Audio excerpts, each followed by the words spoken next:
நம்ம எல்லாருக்கும் பிடிச்ச சாக்லேட் செய்யற சாக்லேட் மியூசியம் பார்க்க தான் வந்திருக்கோம். எனக்கு அந்த சாக்லேட் வேணுங்க. கடையில எப்ப சாக்லேட்டை பார்த்தாலும் இந்த மாதிரி தான் அனுமதிப்பேன். அதனாலதான் இந்த சாக்லேட் மியூசியம் போகணும்னு கிளம்பி வந்துட்டேன். உள்ள என்ட்ரி ஆனோடனே சாக்லேட் சாப்பிட்டா மட்டும் போதாது தம்பி, அதோட ஹிஸ்டரி ஜர்னி எல்லாம் தெரிஞ்சுக்கோங்கன்னு சொல்லியிருந்தாங்க. வரலாறு தானே.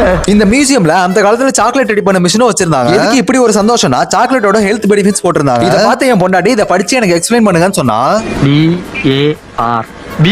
சாக்லேட்ல நிறைய ஹெல்த் பெனிஃபிட்ஸ் இருக்கு. அந்த பெனிஃபிட்ஸ்ல பியூர் சாக்லேட்ஸ்ல மட்டும் தான். சாக்லேட்னு நினைச்சு கிட்கேட் டைரி மில்க்லாம் சாப்பிட்டீங்கன்னா நக்கிட்டு போயிடும். ஆமாங்க, உங்க ஹெல்த் கண்டிஷன் இப்படி நக்கிட்டு போயிடும். அதே மியூசியம்ல எக்கச்சக்க பிராண்ட்ஸோட சாக்லேட் வச்சிருந்தாங்க. நான் யதார்த்தமா ஐ லவ் யூ போட்டிருந்த சாக்லேட் எடுத்து பார்த்தேன். விலைய பார்த்ததுக்கு அப்புறம் ஐ லவ் யூ சொல்ற ஆசையே போச்சுங்க. இதோ இந்த அண்ணா சாக்லேட் செய்யற இடத்துக்கு பேரு ஸ்வீட்டஸ்ட் பிளேஸ் இன் மலேசியான்னு போட்டிருந்தாங்க. சாக்லேட் என்னமோ ஸ்வீட் தான், பட் அதோட ரேட் தாங்க ஸ்வீட் ஆகல. ஹோட்டலுக்கு போனாலே 20 ரூபாய் கீழே என்ன டிஷ் இருக்குன்னு பாப்பேன். இங்க எந்த சாக்லேட் 20 ரூபாய் கீழே இல்லங்க. இந்த மச்சான் எல்லாம் 500 1000 ரூபாயா இருக்கு.